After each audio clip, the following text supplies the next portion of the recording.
Assalamualaikum warahmatullahi wabarakatuh.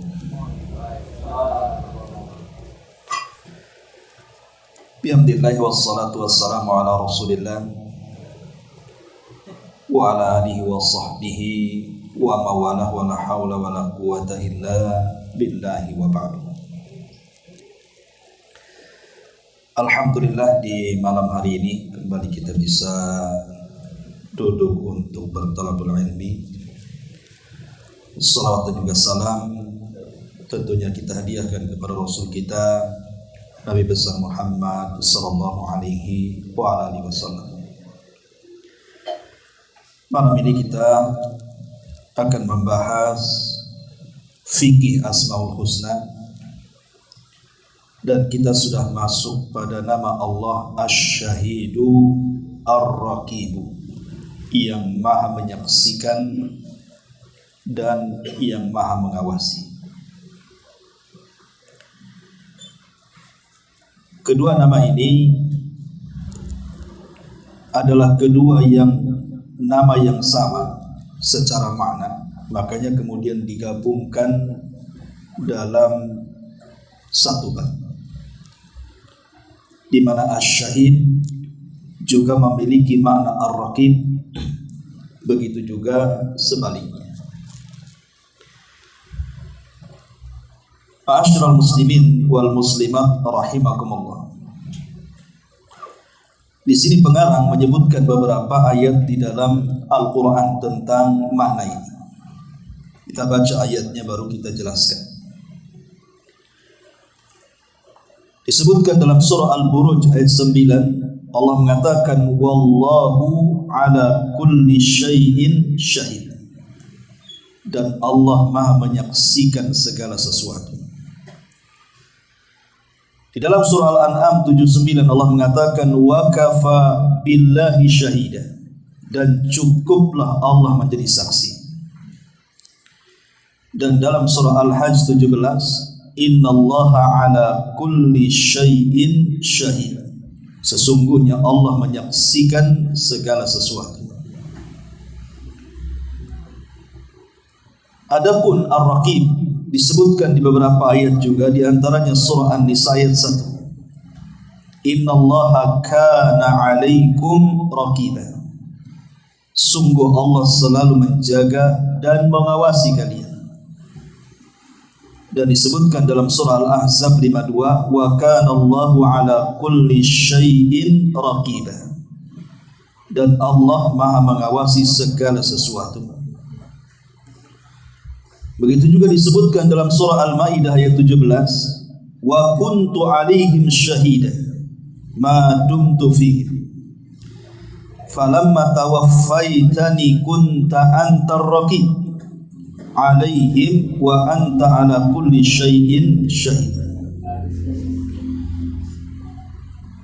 Dan adalah aku menjadi saksi terhadap mereka, maka setelah engkau wafatkan, maksudnya mengangkat aku, kan ini kisah Isa bin Maryam, engkaulah yang mengawasi mereka, dan engkau adalah maha menyaksikan atas segala sesuatu. Dalam satu ayat di sini ada dua nama Allah, Ar-Raqib dan juga Asy-Syahid. Baik. Di antara makna Asy-Syahid disebutkan para ulama, di antaranya perkataan Al-Imam Ibnul Qayyim rahimahullahu ta'ala, makna syahid adalah alladzi la yaghibu anhu syai'un. Makna syahid adalah zat yang tidak ada satupun luput dari Allah subhanahu wa ta'ala, wala ya'zubu anhu, bahkan tidak ada yang tersembunyi sedikit pun bagi Allah subhanahu wa ta'ala, bal huwa muttali'un ala kulli syai'in musyahidun lahu alaihim bitafasilihi,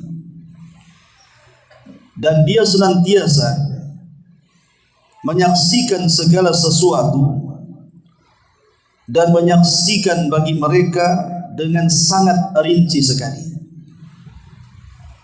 Inilah makna syahid menurut Imam Ibnul Qayyim, di mana tidak ada yang luput bagi Allah, tidak ada yang tersembunyi bagi Allah, bahkan Allah terus mengawasi dan menyaksikan dengan sangat rinci sekali.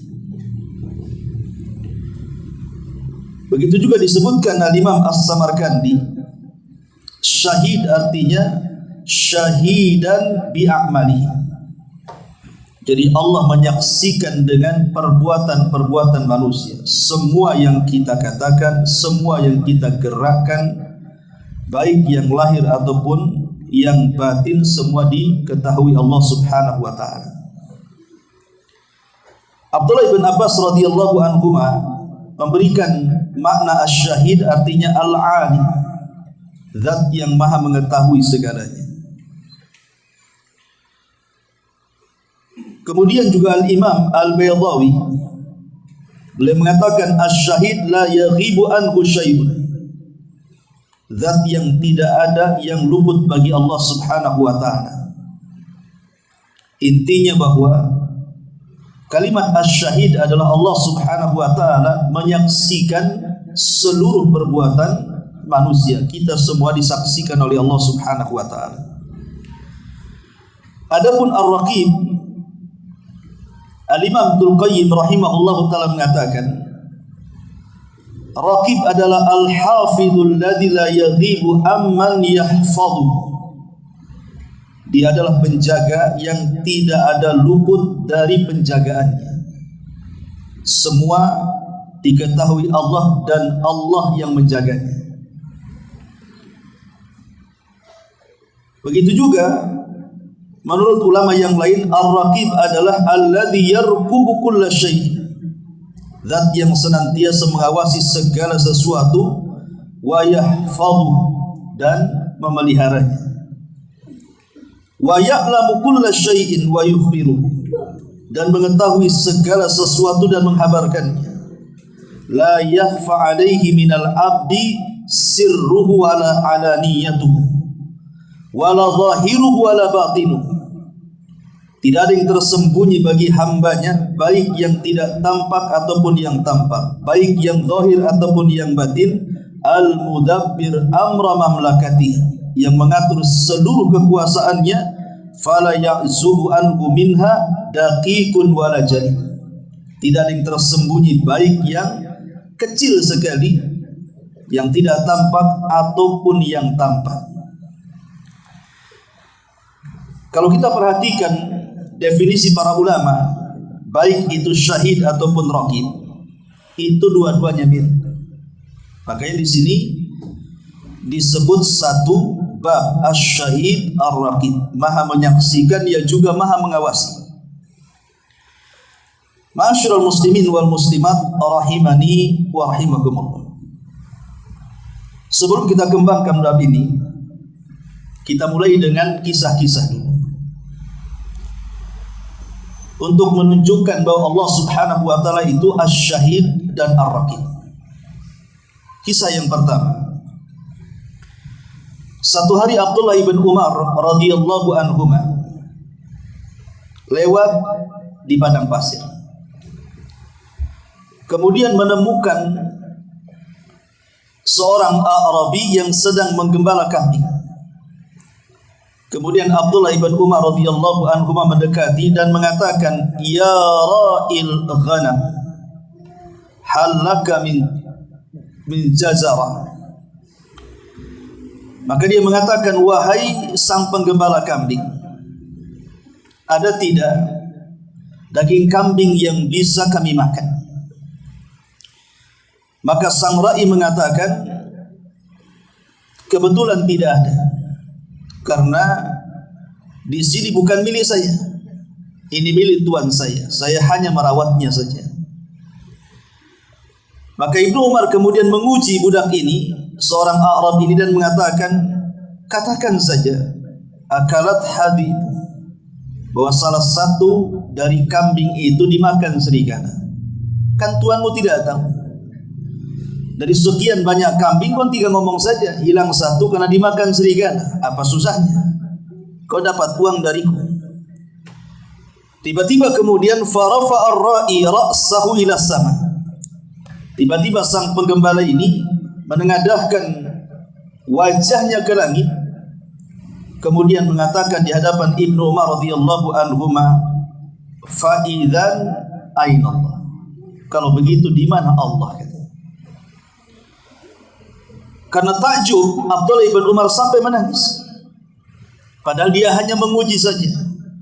Rupanya sang budak penggembala ini menjawab dengan fitrahnya.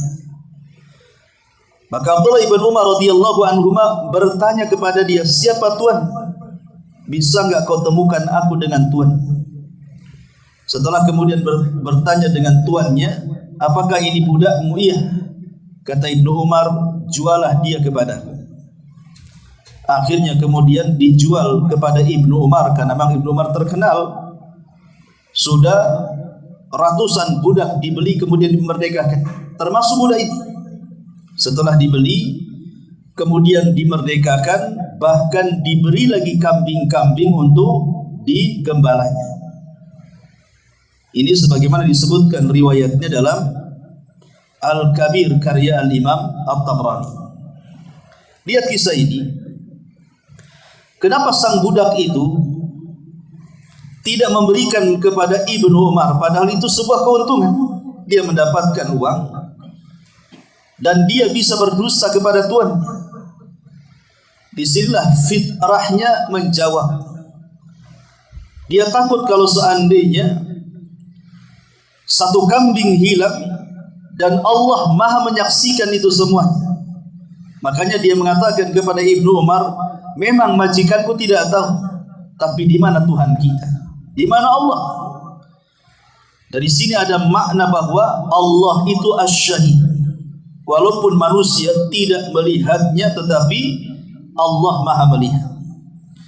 Kalau seandainya akhlak seperti ini kita gunakan kepada muamalah pada hari ini, tentu tidak mungkin ada kecurangan.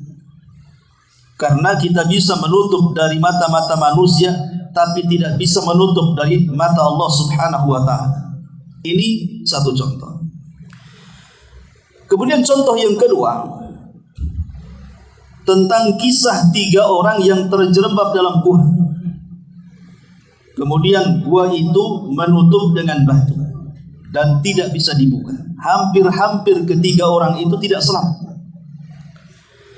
Kemudian salah satu dari mereka mengatakan, bagaimana kalau kita bertawassul kepada Allah Azza wa Jalla? Mudah-mudahan dengan itu batu itu bisa tergeserkan dan kita bisa selamat.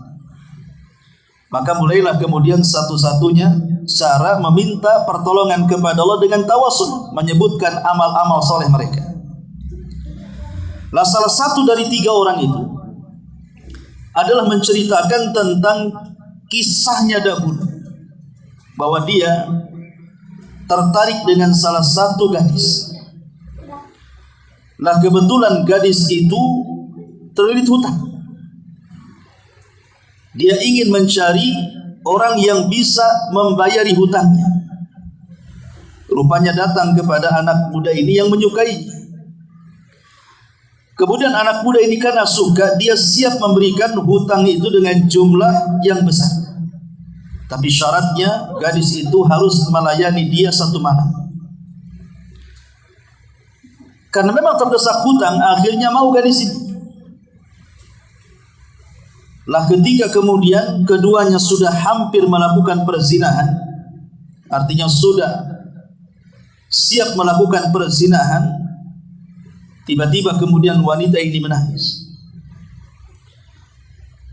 Kemudian ditanya, kenapa anda menangis? Kemudian dia mengatakan, ya fulan aina Allah? Wahai fulan, di mana Allah? Diingatkan tentang di mana Allah. Maka serta-merta kemudian anak muda ini terperanjat. Kemudian tidak jadi berzina dan mengatakan, kalau begitu aku bertobat kepada Allah Azza wa Jalla, dan aku berikan uang ini kepadamu sebagai cuma-cuma, dan aku berterima kasih engkau sudah mengingatkan diriku dari perzinahan ini. Kemudian anak muda ini mengatakan dalam gua, ya Allah, kalau bantuan saya kepada gadis itu dan saya tidak jadi melakukan perzinahan, sebuah amal saleh, tolonglah geser batu itu. Tiba-tiba batu itu bergeser dan akhirnya mereka bisa keluar. Di sini ada faedah tentang tawassul, bahwa tawassul itu maksudnya tawassul yang syar'i ya, karena tawassul itu kan ada dua, ada yang tidak syar'i, ada yang syar'i.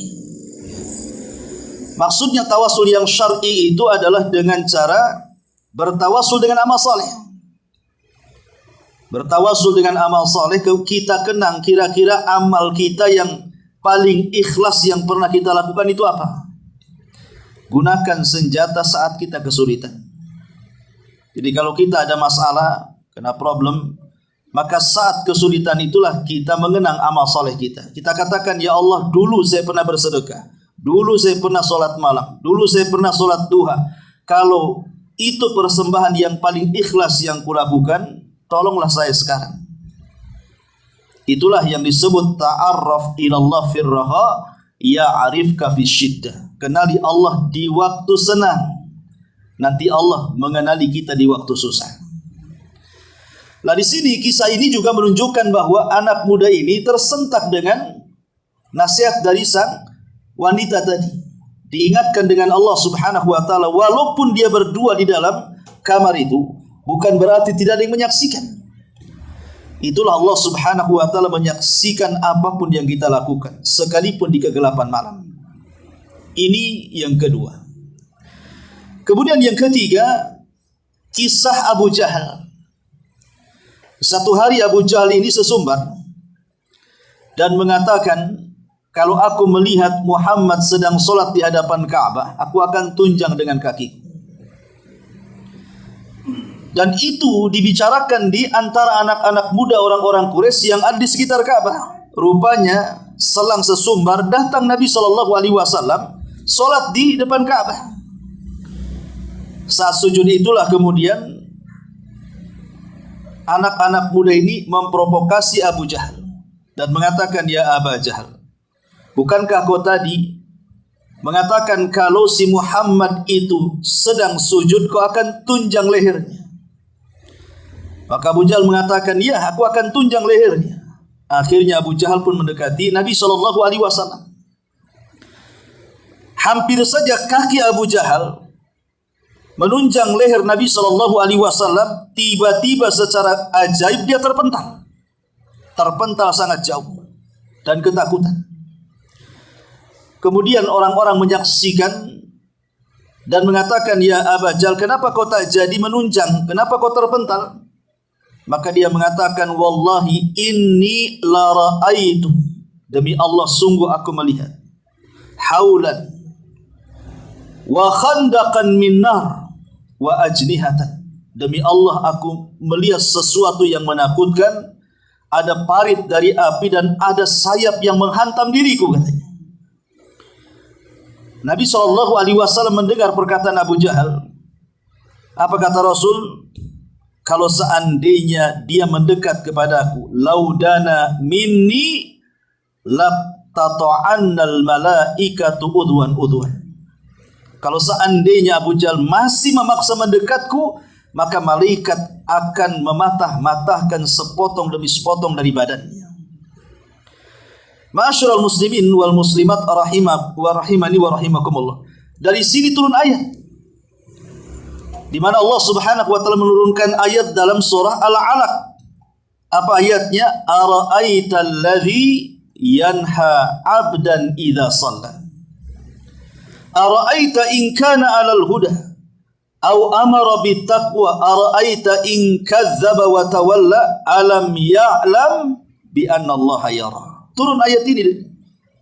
Jadi perlakuan Abu Jahal terhadap Rasul ini menurunkan ayat surah Al-Alaq ayat 9 sampai 14. Di mana Allah mengatakan, ara'aital ladzi yanha 'abdan idza shalla. Tidakkah kau lihat ada seorang hamba yang hendak melarang orang sedang salat? Maksudnya Abu Jahal. Ya. Ara'aita in kana 'alal huda. Bagaimana kalau yang dilarang salat itu dia di atas petunjuk? Sampai kepada alam ya'lam bi annallaha yara. Bukankah Allah Subhanahu wa taala mengetahui bahwa Dia zat yang maha melihat? Tidak mungkin Allah membiarkan nabinya, rasulnya dilecehkan. Makanya Allah Subhanahu wa taala kirim malaikat untuk memberikan pelajaran kepada Abu Jahal, Fir'aunnya umat ini. Artinya Allah senantiasa menyaksikan dan mengawasi Nabi sallallahu alaihi wasallam. Ini menunjukkan bahwa Allah itu Asy-Syahid, Allah itu Ar-Raqib. Ini kisah yang ketiga. Kisah yang keempat diriwayatkan oleh Abu Nuaim dan Ibnu Asakir dan Ibnu Jauzi. Kisah yang ma'ruf, ya. Kisah yang ma'ruf yang sering saya ceritakan tentang kisah Umar bin Khattab radhiyallahu an yang keluar malam-malam, kemudian mendapatkan satu tenda yang masih menyala di antara tenda-tenda yang sudah menggelapkan lampunya. Karena lampu itu dari pemerintah, sehingga di jam-jam sekian nyala, jam sekian padam. Maka ada satu tenda itu yang masih menyala. Maka Umar bin Khattab radhiyallahu anhu mendekati tenda itu, maksudnya hendak menegur supaya dimatikan. Tetapi dalam tenda itu terdengar obrolan seorang ibu dengan seorang putrinya, dan Umar pun mendengarkan di samping tenda itu.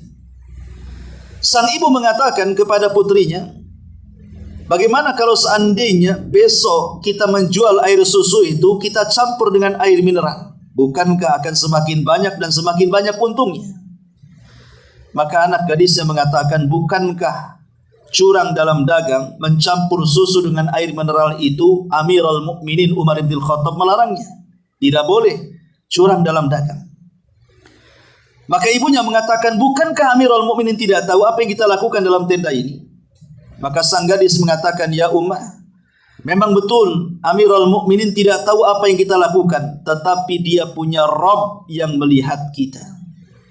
Dia punya Tuhan, Tuhannya dia juga Tuhannya kita, di mana Tuhannya dia dan Tuhannya kita menyaksikan kita. Ya, Amirul Mukminin tidak tahu, tapi Tuhan mengetahui. Dari situlah Umar bin Khattab radhiyallahu an kaget. Kemudian saking senangnya kok masih ada di zaman itu orang yang amanah. Ingat loh, itu di zaman keemasan. Di zaman yang Rasul katakan sebaik-baik kurun adalah kurunku, maksudnya dia dan para sahabat. Ini di zaman Umar, di zaman keemasan. Orang yang memiliki amanah tinggi itu dihargai. Maka Umar bin Khattab lari pulang ke rumahnya, kemudian meminta salah satu putranya untuk menikah dengan wanita itu. Hanya karena penilaiannya amanah dia. Akhirnya menikahlah salah satu putri Umar yang bernama Qasim dengan wanita itu. Kemudian lahirlah seorang wanita namanya Laila. Dari Laila inilah kemudian menikah, dan dari putra Laila ini lahirlah Umar bin Abdul Aziz. Kenal Khalifah Umar bin Abdul Aziz itu lahir dari ibunda Laila, dan ibunda Laila putri daripada gadis wanita penjual susu itu yang menikah dengan putra Umar. Syahidnya di sini adalah perkataan wanita ini. Ya memang Amirul Mukminin tidak tahu, tetapi Rabbnya Amirul Mukminin tahu. Ini menunjukkan apa? Pelajaran bagi kita bahwa Allah Subhanahu wa taala zat yang maha menyaksikan dan zat yang maha mengawasi. Ma'asyiral muslimin wal muslimat rahimani wa rahimakumullah. Nabi sallallahu alaihi wasallam bersabda ketika menyebutkan 7 kelompok yang akan mendapatkan naungan arsy di hari yang tidak ada naungan kecuali dengan Allah Subhanahu wa taala. Salah satunya beliau mengatakan dari 7 orang itu, kata Nabi SAW, alladzi za'athu imra'atun zata jamalin wa mansibin faqala inni akhafullah. Seorang laki-laki yang dirayu seorang wanita. Wanita ini wanita cantik dan memiliki kehormatan, kemudian mengajak berzina, tapi laki-laki ini mengatakan inni akhafullah, saya takut dengan Allah Subhanahu wa taala. Itulah yang dilakukan oleh Nabi Allah Yusuf alaihi salatu wassalam saat dikurung oleh Zulaiha karena saking cintanya dengan Yusuf. Kemudian Beliau pun menggoda sedemikian rupanya dengan Nabi Yusuf. Tapi Nabi Yusuf alaihi salatu wassalam tahan dengan imannya. Dia pun menolak karena apa? Karena ada zat yang menyaksikannya. Dialah Asy-Syahid yang maha menyaksikan, Ar-Raqib dan maha mengawasi. Dari kisah-kisah ini kita tahu bahwa apa arti Asy-Syahid dan apa arti Ar-Raqib. Baik, kita akan masuk kepada inti pembahasan tentang asar keimanan. Karena inilah inti mempelajari nama-nama Allah Subhanahu wa taala itu bukan hanya sekedar dihafal. Karena kebanyakan orang menghafal saja 99 nama itu, bahkan disenandungkan, dilagukan, tapi tidak pernah dipahami maknanya sehingga tidak pernah diaplikasikan dalam perbuatan. Apa asar keimanannya, pengaruh imannya ketika kita mendalami, memahami makna Asy-Syahid dan Ar-Raqib di sini? Yang pertama, kasratut ta'ah. Orang kalau betul-betul merenungkan nama Allah Asy-Syahid dan Ar-Raqib, maha menyaksikan dan maha mengawasi, maka kehidupannya akan dipenuhi dengan ketaatan kepada Allah Subhanahu wa taala. Karena dia merasa disaksikan oleh Allah. Makanya Nabi SAW ketika ditanya oleh malaikat Jibril dari hadis yang panjang, salah satu pertanyaan Jibril adalah, "Ya Muhammad, mal ihsan?" Wahai Muhammad, apa itu ihsan? Maka Nabi SAW mengatakan, "An ta'budallaha ka'annaka tarahu fa illam." Engkau beribadah kepada Allah seolah-olah engkau memandang Allah, tapi kalau engkau tidak sanggup untuk itu, yakini Allah memandang kita. Secara logika saja kita bisa saksikan di masyarakat kita. Ada orang yang bekerja menjadi buruh. Anggaplah buruh bangunan. Kalau ditongkrongi pemborongnya, nggak mungkinlah dia duduk-duduk santai. Ya, pasti dia akan giat kan. Coba kalau bosnya hilang, kebanyakan santai-santai saja. Nah, ini contoh bahwa terkadang kepada bos saja kita ada ketakutan. Anehnya kenapa kepada Allah Subhanahu wa taala dia tidak takut. Dia merasa terhina di mata manusia, tapi tidak pernah merasa terhina di mata Allah Subhanahu wa taala. Tetapi orang-orang yang betul-betul meyakini bahwa Allah itu zat yang menyaksikan dan maha mengawasi, dan dia tanam dalam hatinya, saya kira dia tidak akan berani menyia-nyiakan waktunya. Karena itu kesempatan dia kehidupan di dunia ini memperbanyak ketaatan kepada Allah Subhanahu wa taala. Ini yang pertama. Yang kedua, syiddatul mudafa'ati lil ma'asi. Seorang yang merasa diawasi, seseorang yang merasa disaksikan oleh Allah dalam setiap gerakannya, dipastikan dia akan menjauhkan diri dari kemaksiatan kepada Allah. Itulah yang sering saya katakan berulang-ulang.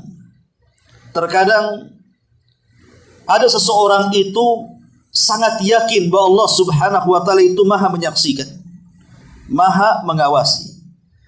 Tetapi dia tidak yakin kalau setiap perbuatan ucapannya disaksikan oleh Allah Subhanahu wa taala. Dia yakin Allah itu maha menyaksikan. Tidak mungkin ada seorang mukmin yang mengatakan Allah itu tidur sehingga ada yang luput bagi Allah. Tidak mungkin juga seorang mukmin mengatakan bahwa Allah itu sekali-kali lengah dalam mengawasi hamba-hambanya. Saya kira tidak ada seorang muslim yang meyakini seperti itu. Semua muslim pasti akan mengatakan Allah itu zat yang maha menyaksikan setiap saat dan mengawasinya. Tapi kenapa tidak setiap muslim yang meyakini Allah menyaksikan dan mengawasi merasa disaksikan dan diawasi Allah? Itu masalahnya. Sehingga ketika itu yang terjadi, makanya dia tenang-tenang saja bermaksiat karena merasa tidak disaksikan Allah, padahal dia yakin Allah maha menyaksikan.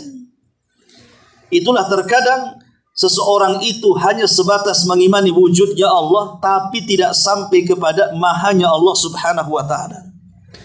Ma'asyiral muslimin wal muslimat rahimani wa rahimakumullah. Ini yang kedua, melahirkan seseorang akan menjauh dari kemaksiatan. Yang ketiga, dawamul istiqamah. Orang yang yakin kehidupannya disaksikan oleh Allah, diawasi oleh Allah, pasti dia akan istiqomah dalam hidupnya. Tidak mungkin tidak akan istiqomah. Tadi saya katakan karena dia tidak mungkin menyanyiakan waktunya. Kehidupan dunia ini fana, ada kehidupan yang lebih daripada dunia, kehidupan akhirat. Dia tidak mau waktu-waktunya pasti akan digunakan sia-sia. Pasti dia akan istiqomah karena setiap hari merasa diawasi. Nah, inilah kemudian fungsinya.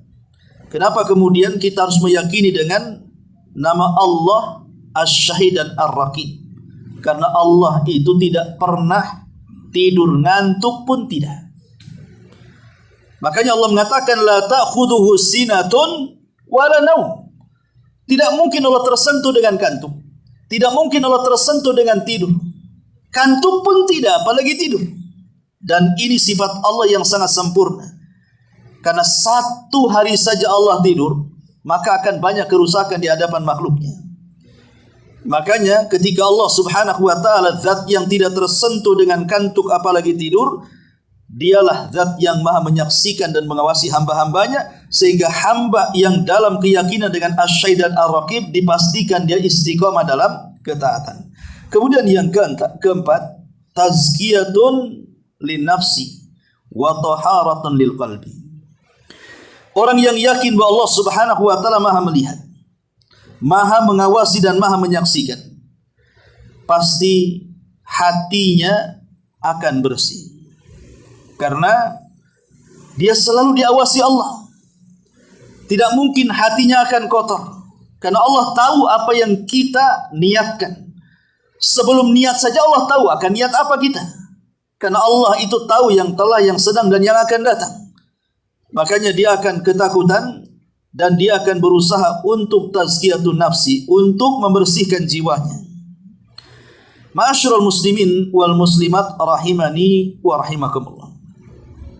Kemudian juga yang keenam, yang kelima, ya. Di antara asar keimanannya adalah di mana seorang hamba ketika merasakan bahwa Allah itu syahid dan raqib, maha menyaksikan dan maha melihat, maka dipastikan dia akan syahidun ala aqwalihi wa a'malihi wa ahwalihi. Allah pasti akan menyaksikan kata-kata kita, amal perbuatan kita, dan kondisi-kondisi kita. Sehingga dipastikan kita hati-hati dalam bicara, hati-hati dalam beramal, hati-hati dalam bekerja. Karena dia disaksikan masalahnya. Dia tidak mungkin mengucapkan kecuali yang baik. Tidak mungkin melakukan sesuatu kecuali yang lurus. Ya. Karena kehidupannya selalu disaksikan oleh Allah subhanahu wa ta'ala. Sehingga dia pasti akan mencari hal-hal yang diridhoi oleh Allah subhanahu wa ta'ala. Ma'asyiral muslimin wal muslimat rahimani wa rahimakumullah. Kemudian juga yang keenam, ketika seorang hamba itu terpengaruh dengan makna Asy-Syahid dan Ar-Raqib, zat yang maha mengawasi dan maha menyaksikan ini, maka seorang hamba pasti akan lebih berakhlak. Fayakunu aminan fi syahadatihi. Maka dia akan berakhlak dengan akhlak Allah. Dengan cara apa? Dia akan menjadi orang yang amanah. Dia akan menjadi orang yang amanah. Tidak mungkin dia berkhianat. Karena kalau dia berkhianat, Allah tahu. Pasti dia akan menjadi orang yang amanah. Seperti gadis tadi yang ditemui Umar bin Khattab. Dia akan menjadi orang yang paling amanah, orang yang paling disiplin, orang yang paling bertanggung jawab, dan begitu seterusnya. Ma'asyiral muslimin wal muslimat rahimani wa rahimakumullah. Dan juga di antara pengaruh daripada nama Allah subhanahu wa ta'ala Ar-Raqib di sini, maka seorang hamba ketika merasakan dirinya yakin dan terpengaruh dengan Asy-Syahid dan Ar-Raqib, maka an yastahdhiral abdu syuhudallah lahu inda kulli amalin ya'maluhu wa kalamin yaquluhu wa niyyah yaqiduha. Maka dia akan merasa hadir seolah-olah menyaksikan Allah Subhanahu wa taala, atau seolah-olah Allah itu bersama dia. Yakin bahwa adanya kebersamaan Allah dalam kehidupannya, itu adanya kebersamaan Allah, sehingga kebersamaan Allah itulah maka apapun yang kita lakukan dari ucapan, perbuatan, dan niat-niat kita itu diketahui. Ya, mimbabil aula, mimbabil misal mamanya. Kita ini ditemani oleh orang berdua kemana-mana, tidak pernah lepas. Tentu dia akan mengetahui apa yang kita lakukan, yang namanya berdua kemana-mana. Ya, mau tidur, mau bangun, mau jalan, mau ke pasar, mau ke toko, mau kemana saja, tentu dia akan tahu apa yang kita lakukan. Lah, ketika kita merasa bahwa Allah itu Asy-Syahid, kemudian juga Ar-Raqib, maka melahirkan sifat bahwa dia seolah-olah bersama Allah Subhanahu wa taala, dan itu akan membawa ketenangan bagi dia. Akan membawa ketenangan. Contoh mamanya, ada orang yang mendolimi dia. Dia yakin Allah menyaksikan ada orang-orang yang mendolimi dia. Ketika Allah Subhanahu wa taala menyaksikan ada orang-orang yang mendolimi dia, Allah itu senang keadilan dan tidak suka dengan kezaliman. Pasti Allah akan membalas, dan Allah tahu siapa yang mendolimi kita, siapa yang hasad dengan kita, siapa yang berbuat jahat dengan kita. Allah tahu. Nah, ini menunjukkan bahwa asar keimanan Asy-Syahid Ar-Raqib ini luar biasa, akan membawa ketenangan. Ma'asyiral muslimin wal muslimat rahimani wa rahimakumullah. Bahkan lebih daripada itu, akan menanamkan perasaan takut, perasaan harap, dan perasaan cinta. Tumbuh 3 amalan ibadah dalam hati kita itu. Tumbuh perasaan takut. Takut kalau melakukan kemaksiatan. Allah melihat, Allah menyaksikan, dan Allah mengawasi. Tumbuh perasaan harap. Ketika kita melakukan amal saleh, bukankah Allah menyaksikan kita? Berharap bahwa amalan kita diterima, berharap kalau amalan kita ini berpahala, berharap kalau amalan kita ini mendapatkan surga. Dan kita semakin cinta dengan Allah Subhanahu wa taala karena setiap doa-doa kita yang dipanjatkan, dipastikan Allah melihat dan Allah mengabulkannya. Lah, inilah diantara dibalik pengaruh dari kalimat Asy-Syahid dan Ar-Raqib. Baik, ma'asyiral muslimin wal muslimat rahimani wa rahimakumullah. Kemudian pembahasan yang kedua, setelah kita mengetahui asar dari keimanan kita, atau poin ketiga. Pertama tadi kisah-kisah, kemudian yang kedua asar keimanan. Lah, yang ketiga tentang bagaimana caranya kita beribadah kepada Allah dengan kalimat Asy-Syahid dan kalimat Ar-Raqib. Bagaimana caranya kita beribadah kepada Allah dengan nama ini? Yang pertama, tadi saya sudah katakan, anna khafallaha ta'ala wa nasta'id liliqaihi wal isti'dad. Fala yasduru minhu illa ma yuhibbuhullah wa yardah minal aqwali wal a'mal. Cara beribadah dengan nama Allah Asy-Syahid dan Ar-Raqib adalah menanamkan perasaan takut. Kemudian kita isti'adah. Kita senantiasa berlindung kepada Allah Subhanahu wa taala. Kemudian mempersiapkan diri untuk berjumpa dengan Allah, sehingga kita tidak mungkin melakukan sesuatu kecuali yang Allah redhai, yang Allah cintai, baik dari perbuatan ataupun ucapan. Jadi cara beribadah kepada Allah Azza wa Jal, ketika memahami mana Asy-Syahid dan Ar-Raqib, maka kita akan semakin persiapan. Untuk apa? Untuk berjumpa dengan Allah. Karena Allah setiap hari menyaksikan kita. Samalah umpamanya kita bekerja diawasi dengan CCTV. Tentu kita akan rajin. Karena kalau kita akan rajin, itu sebagai bukti kesungguhan kita bekerja.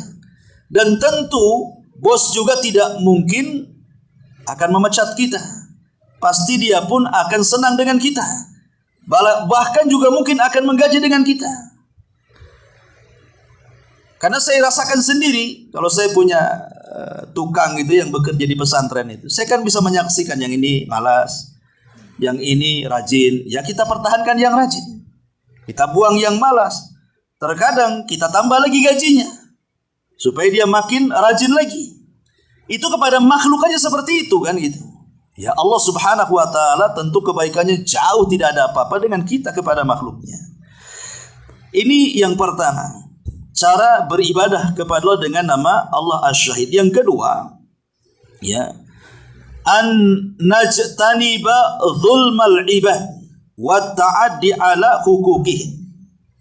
Cara beribadah dengan nama Allah Asy-Syahid dan Ar-Raqib adalah kita menjauh dari kezaliman. Kita tidak mendolimi hamba-hamba Allah yang lainnya dan melampaui batas kepada hak-hak mereka. Jadi ketika kita menahan diri dengan keyakinan Allah menyaksikan, itulah bentuk ibadah dan itu berpahala. Umpamanya kita mau berbuat jahat ini, tak jadi. Kenapa? Allah tahu. Maka ketika kita menjauhkan seperti itu, ini berpahala tuh. Karena ini bentuk ibadah dengan nama Allah Asy-Syahid Ar-Raqib itu. Kita mau menggibah tak jadi, mau menyakiti orang tak jadi, mau menghina orang tak jadi, mau ngamu-ngamu sama orang tak jadi. Dengan keyakinan yang penuh bahwa kalau saya menggibah saudara saya, Allah tahu loh. Kalau saya mengucapkan kalimat kotor kepada saudara, Allah tahu. Kalau saya memukul, apalagi sampai membunuh, Allah tahu. Lah, ini berpahala yang seperti ini. Inilah cara beribadah dengan nama Allah Ar-Raqib dan Asy-Syahid. Ini yang kedua.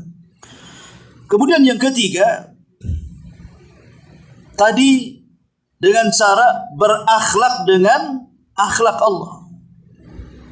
Sering saya ulang-ulang bahwa nama Allah Subhanahu wa taala itu kan ada dua macam. Ada yang sifatnya jamalah, ada yang sifatnya jalalah. Jamalah itu nama-nama Allah yang indah. Ar-Rahim yang maha pengasih, Ar-Rahman yang maha penyayang, Al-Latif yang maha lembut. Kemudian ada juga yang sifatnya jalalah, menunjukkan kebesaran Allah, keagungan Allah. Al-Kabir, ya, Allah yang maha besar. Al-Mutakabbir, Allah yang maha sombong, kan itu ya. Lah kalau kita berhadapan dengan sifat nama Allah yang sifatnya jamalah, yang lembut-lembut, maka kita harus menirunya.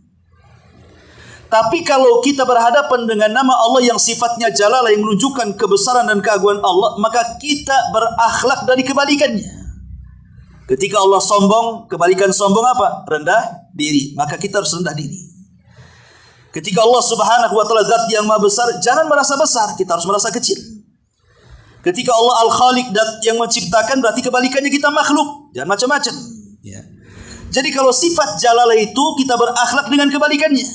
Tapi kalau sifat jamalah atau nama Allah yang sifatnya jamalah, maka kita harus menirunya. Allah Rahim, kita harus Rahim. Allah Rahman, kita harus Rahman. Allah Latif, kita harus Latif. Termasuk di sini Allah Syahid, maka kita pun harus berusaha syahid juga. Ketika kita hendak melakukan kecurangan, saya menyaksikan, Allah juga menyaksikan. Tak jadi melakukan kecurangan, tak jadi melakukan maksiat, dan begitu seterusnya. Ini yang ketiga, cara beribadah dengan Allah dengan lafaz Asy-Syahid dan juga Ar-Raqib. Dan yang terakhir, yang keempat, bertawassul dengan nama ini. Bertawassul dengan nama Allah Asy-Syahid dan bertawassul dengan nama Allah Ar-Raqib. Ya. Ketika kita berdoa kepada Allah Subhanahu wa taala, kita kan ingin doa-doa kita diterima, doa-doa kita didengar, doa-doa kita diijabah. Maka perbanyaklah saat berdoa, ya Syahid, ya Raqib, wahai zat yang maha mengawasi, wahai zat yang menyaksikan, hari ini saya sedang berdoa kepadamu, kabulkan doa saya. Nah, sebutkan doanya apa? Ya, jadi perbanyak nama-nama Allah. Bukankah kepada makhluk saja kalau kita hendak meminta sesuatu kita puja-puji dia? Kau baik, kau dermawan, bisa nggak pinjam uang? Nah, ujung-ujungan gitu ya. Mesti dipuji dulu kan. Kalau kita katakan kau pelit, ya, kau kedekut, umpamanya kan. Bisa nggak pinjam uang? Apa nggak dikasih tuh? Dikasih nggak tuh? Nggak dikasih kan itu. Kepada manusia saja kan mukodimai dengan pujian tuh. Mimba bil aula, tentu kepada Allah lebih utama. Bagaimana cara memuji Allah? Dengan menyebut-nyebut nama-namanya sesuai dengan permintaan. Kalau kita minta ampun, ya perbanyak Al-Ghafur. Ya. Kalau kita minta rahmat, ya kita perbanyak Ar-Rahman Ar-Rahim. Kalau kita minta diijabah doa, ya Syahid ya Raqib, dan begitu seterusnya. Ya. Jadi beribadah bertawasul dengan nama-nama Allah Subhanahu wa taala. Walillahil asmaul husna fad'uhu biha. Allah itu memiliki nama-nama Allah yang indah, berdoalah dengan nama-nama itu, kata Allah. Ma'asyiral muslimin wal muslimat rahimani wa rahimakumullah. Adapun faedahnya ketika kita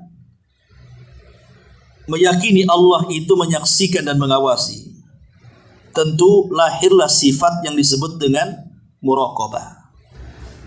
Jadi muraqabah itu lahir dari meyakini sifat dengan meyakini nama Allah Asy-Syahid, Ar-Raqib, lahirlah sifat muraqabah, merasa diawasi Allah Subhanahu wa taala.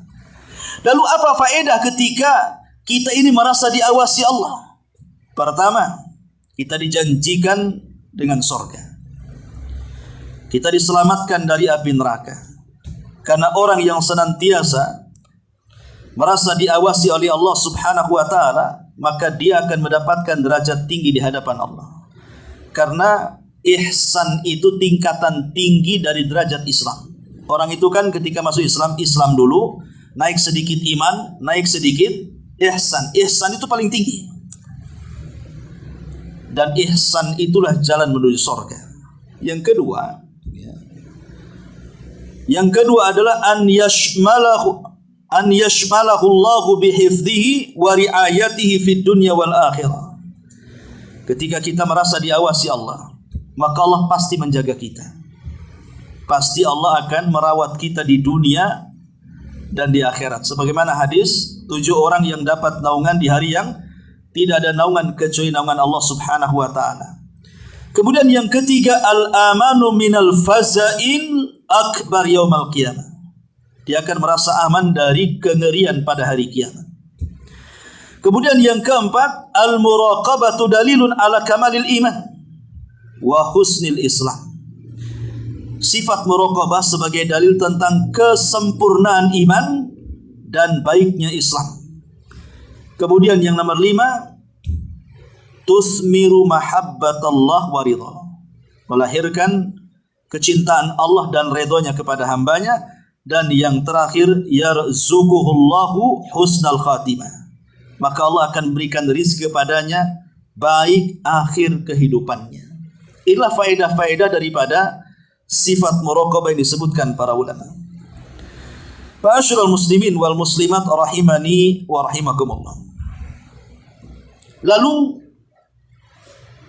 dengan apa, wasilah seperti apa supaya kita ini betul-betul merasa diawasi? Karena tadi walaupun kita yakin Allah Maha menyaksikan, Allah Maha mengawasi, toh kenyataannya tidak seperti keyakinannya. Banyak kata-kata kita yang terkadang terlontar seolah-olah tidak diawasi. Banyak perbuatan kita dilakukan secara salah seolah-olah kita tidak disaksikan oleh Allah Subhanahu wa taala. Padahal kita yakin Allah Maha menyaksikan. Allah Maha mengawasi. Lah apa wasilah-wasilah supaya kita makin yakin kita ini diawasi? Pertama, ya. Kita tahu bahwa ainullahi allati la tanam. Pandangan Allah atau mata Allah itu tidak mungkin tidur. Kita harus yakin Allah tidak tidur. Dan itulah yang membuat ketenangan kepada kita, terutama kita dari pihak yang dizalimi. Allah tidak tidur, pasti dibalas. Yakinkan bahwa Allah tidak tidur dan Allah senantiasa melihat kita. Dan itu banyak dalilnya di dalam Al-Quran dan juga hadis Nabi SAW. Yang kedua, yakinlah bahwa Allah itu punya malaikat. Dan malaikat-malaikat Allah adalah tentara-tentaranya. Dan malaikat-malaikat itu senantiasa menyaksikan hamba-hamba Allah dari kalangan manusia. Makanya Allah mengatakan, ma yalfidhu min qaulin illa ladaihi raqibun atid. Tidak ada ucapan yang lepas dari lisan kita kecuali dicatat raqib dan atid. Ingat, Allah tidak tidur, malaikat pun mencatat. Ya. Kemudian yang ketiga, al-dhamir, hati yang ada di badan kita. Hati yang ada di badan kita itu menyaksikannya. Buktinya, terkadang ketika kita ini melakukan sebuah kebaikan, kemudian tidak melakukannya, terkadang hati kita mencela, kenapa kau tidak melakukannya? Atau ketika seseorang bermaksiat, terkadang menyesali hatinya dan mengatakan, kenapa saya melakukannya? Ya. Jadi hati ini sebenarnya menyaksikan perbuatan kita, terkadang menyesal, ya. Kenapa saya melakukan seperti itu? Kenapa saya melakukan seperti ini?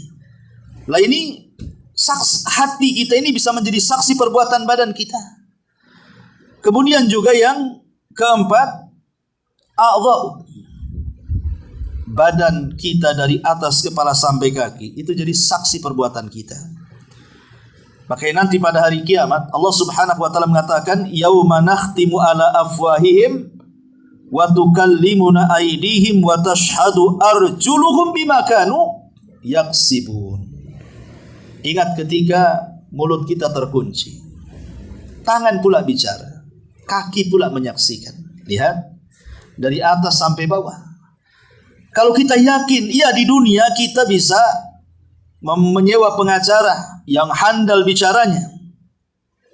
Boleh saja mungkin kita bisa memanipulasi sesuatu, ya. Tapi di akhirat tidak bisa. Kenapa? Karena badan kita yang menjadi saksi masalahnya. Bahkan kulit yang ada di badan kita itu juga akan menjadi saksi sampai ketika kulit bersaksi di hadapan Allah. Badan ini protes kepada kulit, lima syahidtum alaina. Kenapa kau menjadi saksi untuk badanmu sendiri? Apa kata kulit? Antaqanallah, kata Allah. Allah yang membuat aku bicara. Ya. Jadi kalau seandainya kita yakin Allah tidak tidur, kemudian malaikat juga mencatat, hati kita pun terkadang mengingkari dan mengiyakan. Kemudian kita yakin nanti pada hari kiamat badan kita ini menyaksikan. Belum lagi bumi yang kita pijak juga akan menyaksikan. Karena Allah mengatakan, idza zulzilatil ardu zilzalaha wa akhrajatil ardu athqalaha wa qala al insanu ma laha, sampai kepada yauma idzin tuhadditsu akhbaraha. Pada hari itu bumi akan bicara tentang kabar manusia yang menginjaknya. Bumi akan bicara di hadapan Allah, si fulan di tanah ini melakukan ini. Si fulan di tanah ini melakukan itu. Siapa yang akan mengelak coba? Kalau langit menyaksikan, bumi menyaksikan, para malaikat menyaksikan, bahkan badan pada kita juga menyaksikan. Kalau ini sebuah keyakinan yang betul-betul diyakini, maka akan terlahir orang yang memahami kalimat asyahid dan ar-raqib ini, pasti terlahir menjadi hamba-hamba Allah yang baik, hamba-hamba Allah yang saleh dan salihah. Itu dipastikan. Makanya pentingnya kita mempelajari nama Allah itu supaya kita tahu apa sih pengaruh dalam kehidupan kita. Baik itu sebagai referensi, kita baca sedikit dari keterangan pengarang di sini. Setelah beliau membawakan hadis-hadis ayat-ayat Al-Qur'an yang menunjukkan nama Allah Asy-Syahid dan Ar-Raqib, beliau mengatakan, diriwayatkan oleh Imam Ahmad dari hadis Abu Dzar radhiyallahu anhu, dia berkata, aku diperintahkan oleh kekasihku dengan 7 hal. Lalu dia menyebutkannya, dia berkata, dan beliau memerintahkan aku untuk memperbanyak dari ucapan, tidak ada daya dan kekuatan kecuali hanya pertolongan Allah. Karena dia termasuk harta karun yang ada di bawah arsy Allah Subhanahu wa taala. Ya. Ini adalah ucapan ketundukan. Ini adalah afan. Ini halaman yang salah ini. Kok ini halaman? Ini nama Allah yang lain. Saya salah baca. Ya. Harusnya 259. Afan. Ya, ini yang kemarin. Perhatikan perkataan mu'alif di sini. Makna asy-syahid adalah yang melihat segala sesuatu, yang tidak tersembunyi baginya sesuatu apapun. Dia mendengar semua suara yang lirih maupun yang jelas. Dia melihat segala yang ada, yang lembut maupun yang kasar, yang kecil maupun yang besar. Ilmunya meliputi segala sesuatu, dan dia menyaksikan perbuatan baik dan jelek para hambanya. Lihat sedetil ini Allah mengawasi kita. Mau lari kemana kita? Mau sembunyi di mana kita? Mau gimana caranya kita ini supaya lepas dari pandangan Allah? Tidak bisa. Ya. Karena disebutkan syahid adalah yang melihat segalanya, sesuatu. Tidak tersembunyi bagi Allah sesuatu apapun. Dia mendengar semua suara. Kalau dia mendengar semua suara hati pun dia dengar. Lalu apa yang tersisa dari suara kita kecuali Allah tahu. Dia melihat segala yang lembut maupun yang kasar, yang kecil maupun yang besar, yang tersembunyi maupun yang tampak. Dan dia menyaksikan perbuatan yang baik, yang jelek dari seluruh hambanya. Mau lari kemana kalau sudah seperti ini? Kita tidak mungkin lepas dari pandangan Allah subhanahu wa ta'ala. Adapun ar-raqib, kata beliau, maknanya adalah yang melihat apa yang dirahasiakan oleh dada-dada manusia, serta yang mengawasi apa yang dilakukan oleh setiap jiwa. Dialah yang menjaga semua makhluk, yang memperjalankannya dengan sebaik-baiknya. Ketentuan dan pengaturan tidak ada satupun yang tersembunyi baginya, serta mengawasi ucapan makhluk dengan pendengarannya, yang meliputi segala sesuatu, dan dia mengawasi semua makhluk dengan pengetahuannya yang meliputi segala sesuatu. Ya, kurang lebih ar-raqib dengan asy-syahid. Maka barang siapa yang merenungkan makna dua nama ini, dia akan mendapatkan di antara keduanya terdapat kesamaan. Oleh karena itu Syekh Abdurrahman As-Sa'di berkata ar-raqib dan asy-syahid itu bersinonim, artinya ya kurang lebih maknanya, ya. Keduanya menunjukkan bahwa Allah dengan pendengaran, penglihatan dan ilmunya meliputi segala ucapan, perbuatan dan segala sesuatu yang nampak maupun yang tersembunyi. Dialah yang mengawasi apa yang terlintas dalam benak manusia, apa yang bergetar dalam pandangan manusia, terlebih lagi hal-hal yang nampak dengan amal perbuatan manusia. Allah mengatakan, "Innallaha kana 'alaikum raqiba." Sungguh Allah selalu menjaga dan mengawasi kamu. Wallahu ala kulli syai'in syahid, dan Allah Maha menyaksikan segala sesuatu. Ma'asyiral muslimin wal muslimat rahimani wa rahimakumullah. Ya, kurang lebih saja sudah saya jelaskan di awal. Kita masuk di sini pada halaman 261-nya. Ketika beliau menyebutkan beberapa nas-nas ini tentang Allah mengawasi dan Allah menyaksikan. Merenungkan nas-nas di atas beserta maknanya akan menggerakkan dalam diri seorang hamba Allah perasaan selalu diawasi Allah dalam setiap perbuatan dan dalam setiap keadaan. Ketika kita meyakini tentang Allah syahid dan ar-raqib, maka lahirlah apa? Sifat muraqabah yang saya sudah jelaskan tadi. Sifat merasa diawasi dalam setiap perbuatan dan keadaannya. Lah, perasaan merasa selalu diawasi oleh Allah merupakan buah daripada ilmu seseorang, bahwa dia zat yang maha mengawasi dan maha menyaksikan. Menyaksikan, mendengar setiap ucapan dan menyaksikan apa yang dia lakukan setiap waktu dan setiap saat, bahkan setiap hembusan nafas dan kedipan mata Allah tahu. Subhanallah, sampai sedetil itulah Allah subhanahu wa ta'ala mengawasi hamba-hambanya, dan ini bentuk karunia dan nikmat dari Allah subhanahu wa ta'ala kepada kita, di mana Allah tidak pernah menyanyiakan walaupun sekejap mata kepada hamba-hambanya. Sehingga hajat-hajat kita pasti didengar, disaksikan dan dilihat. Doa-doa kita juga sama, pasti dilihat, disaksikan dan didengar. Kalaupun ada orang-orang yang mendolimi, Allah tahu, dan Allah juga tahu bagaimana cara membalasnya, karena Allah menyaksikannya. Kalau ada orang yang berbuat jahat dengan kita, kan Allah tahu bagaimana dia berbuat jahat, dan Allah tahu membalasnya.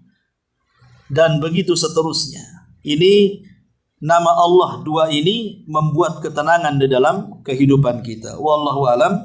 Ini di antara keterangannya, lebihnya antum baca sendiri, kurang lebih saja dengan apa yang sudah saya jelaskan.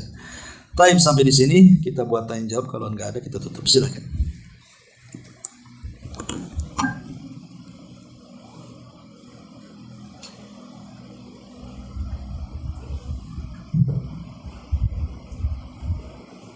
Assalamualaikum warahmatullahi wabarakatuh, Ustaz. Waalaikumsalam.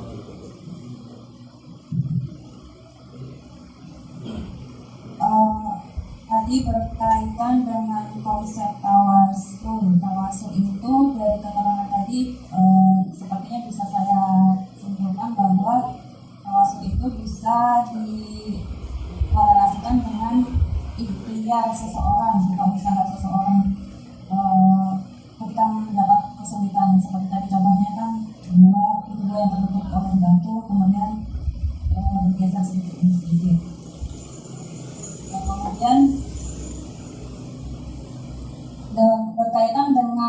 konsep usaha atau ikhtiar dari manusia itu sendiri, manusia kan pasti akan melakukan ikhtiar untuk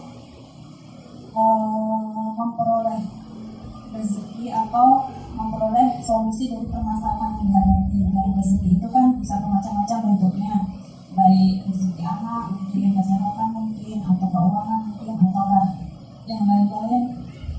Nah, kemudian dari wacana-wacana yang pernah kita temui, kita pelajari, saya sebutkan saja contohnya. Kan yang pertama misalkan bahwa ini kaitannya dengan rezeki tadi ya, tentunya bahwa yang pertama rezeki itu sudah ditentukan bahkan 50.000 tahun sebelum bumi diciptakan. Kemudian ada juga peristiwa di mana Hajar itu melakukan tari-tari dari sopan Marwah, ternyata air justru muncul di bawah kaki Ismail. Kemudian berkaitan dengan surat Al-Ra'd ayat 11, itu kan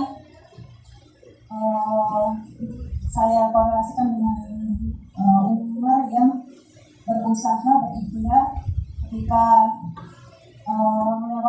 akan melewati suatu desa yang di situ kena wabah, kemudian memilih untuk memilih jalur alternatif yang lain seperti itu. Dan banyak lagi lah contohnya ya. Yang saya tanyakan di sini adalah, mungkin contoh yang lain itu seperti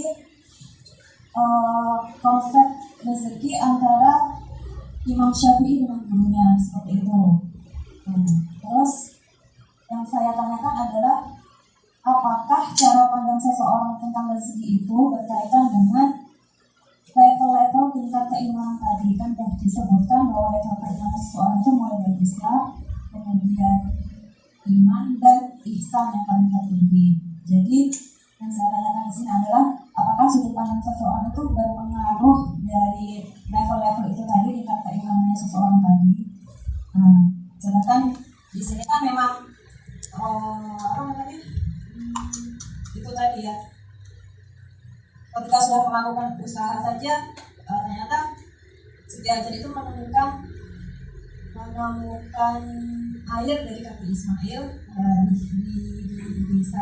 Di satu peristiwa yang lain adalah rezeki itu ada yang sudah diatur, ada yang bisa diusahakan. Seperti konsep yang saya baca itu oleh Ali bin Abi Thalib. Jadi rezeki itu ada yang bisa diusahakan dan ada rezeki yang sudah ditentukan. Sedangkan dari Umar sendiri kan itu kan memilih untuk melakukan ikhtiar yang lain gitu kan. Sedangkan mereka berdua itu sama-sama sahabat gitu kan, yang sudah dijamin masuk surga. Jadi begitu saja Ustaz. Iya, alhamdulillah. Iya, soal konsep rizki itu kan ada yang sifatnya mauhub, ada yang sifatnya maksud. Mauhub itu artinya memang Allah kasih cuma-cuma. Kita disuruh menikmati saja. Mata bisa memandang, telinga bisa mendengar, kaki bisa melangkah, otak bisa berpikir, itu kan mauhub. Allah kasih sama kita. Apa kita beli mata kita? Enggak. Kita cari tangan baru dipasang? Tidak juga. Kita bukan robot. Itu namanya mauhub. Ketenangan hati, kejernihan pikiran, itu semua mauhub. Ya. Tapi ada juga yang maksud yang harus dicari. Ya, seperti makan, minum, pakaian, rumah, tanah, kendaraan, toko, dan begitu seterusnya, perhiasan yang harus dicari. Jadi ada yang sifatnya memang itu pemberian dari Allah, dan apa yang sifatnya harus dicari. Tetapi terkadang kita ini terlalu sempit ketika bicara soal rizki. Kesempitan kita ini ketika bicara rizki hanya sebatas kekayaan, sebatas uang, rumah, kendaraan, tanah, sertifikat, ATM, dan begitu seterusnya. Hanya sebatas dunia. Padahal rizki yang paling besar di antara rizki-rizki Allah itu adalah ada dalam hati kita. Itulah yang disebut dengan iman. Yang ada dalam hati kita iman, hidayah, Ya. Itulah kenikmatan yang luar biasa. Makanya kata Imam Ibnul Qayyim rahimahullahu taala, setiap nikmat yang Allah anugerahkan kepada kita, sebutkan nikmat apapun, tidak sebesar nikmat hidayah. Tidak sebesar nikmat hidayah, karena hidayah inilah yang membedakan kita dengan binatang. Kalau kita makan minum, binatang juga makan minum. Kalau kita hanya melampiaskan syahwat kita saja, binatang juga lebih hebat lagi. Ya, kalau ukurannya umpamanya manusia, apa bedanya kita dengan orang kafir? Kita kaya, orang kafir juga kaya, bahkan lebih kaya dibandingkan kita pula orang kafir. Bahkan lebih sehat, lebih panjang umurnya pula dari kita. Lah yang membedakan kita dari orang kafir, yang membedakan kita dari binatang, itulah nikmat hidayah. Kita diberikan hidayah Islam, hidayah iman, hidayah ilmu, dan hidayah-hidayah yang lainnya. Adapun konsep rizki tadi dari kita terfokus mengerucut kepada masalah dunia. Hadis yang tadi saya sebut tentang orang yang terjerembab dalam gua. Yang saya maksud adalah orang yang terjerembab dalam gua ini, dia melakukan dua upaya. Pertama doa dengan tawasul, yang kedua mendorong batu. Dia kan melakukan doa dan ikhtiar. Doa saja tanpa ikhtiar mustahil. Ikhtiar saja tanpa doa juga mustahil. Makanya Nabi SAW ketika hijrah, kenapa tidak disamakan dalam peristiwa Isra Mi'raj? Naik buruk aja lah, biar cepat. Gak dikejar-kejar orang kafir, langsung dari Mekah Madinah. Sebagaimana sebentar saja dari Masjidil Haram ke Masjidil Aqsa kan. Kenapa tidak pakai buruk? Untuk mengajarkan tentang tujuan yang mulia itu adalah pengorbanan. Dan di situ bentuk ikhtiar Nabi untuk mencapai tujuan yang besar dengan pengorbanan tadi. Begitu juga ketika kita mencari rizki. Kalau kita hanya ikhtiar mengorbankan waktu, tenaga hanya untuk mencari uang, tapi Allah Subhanahu wa taala tidak menolong kita, percuma. Boleh jadi kemudian malah dipersulit di perjalanannya. Mungkin banyak masalah yang tidak bisa diuraikan. Tapi kalau Allah dicampur tangankan dalam masalah kita, maka pasti Allah akan memudahkan langkah-langkah kita. Itulah maksudnya doa meminta Allah itu jangan meninggalkan kita. Makanya ada doa yang mengatakan Allahumma la taqilni ila nafsi fata'aini. Ya Allah, jangan kau tinggalkan dirimu dari hadapanku walaupun sekejap mata.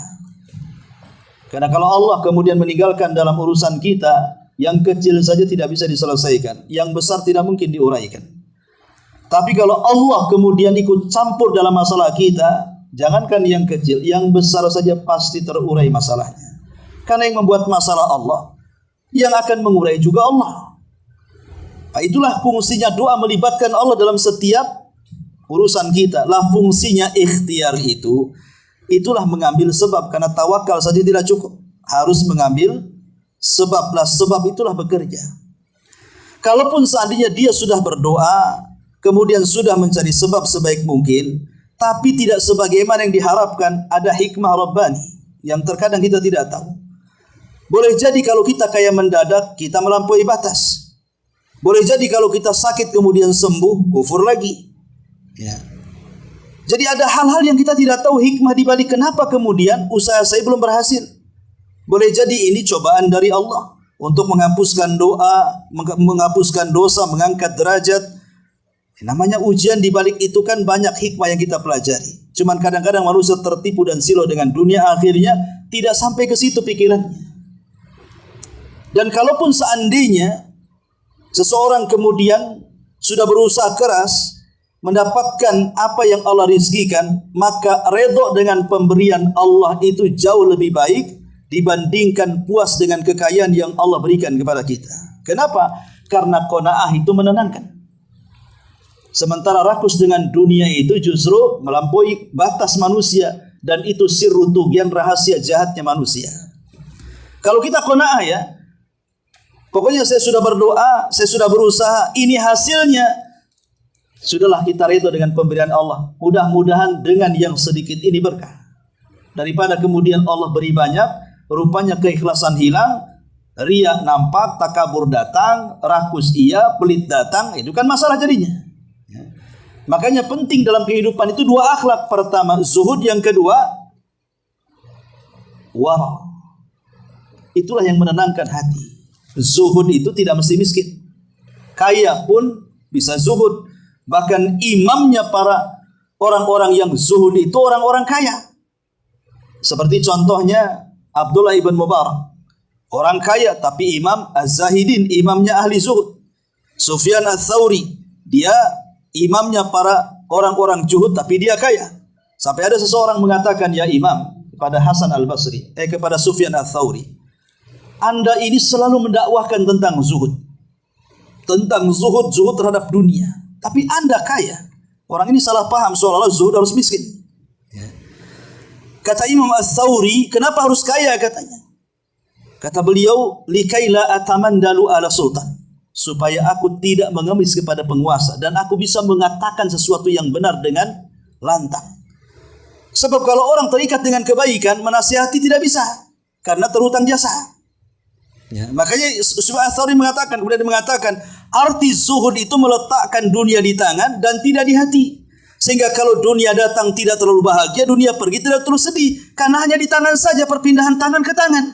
Coba kalau hartanya di dalam hati, kata beliau, maka yang sedikit akan membuat sedih, yang banyak akan melampaui kesenangannya sehingga lupa daratan. Lah dari sini konsep tentang rizki itu sudah diatur oleh Allah. Maka kalaupun Allah memberi sedikit, redolah dengan pemberian. Terkadang yang sedikit itu jauh lebih banyak dibandingkan yang besar. Wallahu a'lam bishawab. Ya, saya kira sampai di sini. Subhanaka wa bihamdika asyhadu an la ilaha illa anta astaghfiruka wa atubu ilaik. Allahu ta'ala. Assalamualaikum warahmatullahi wabarakatuh.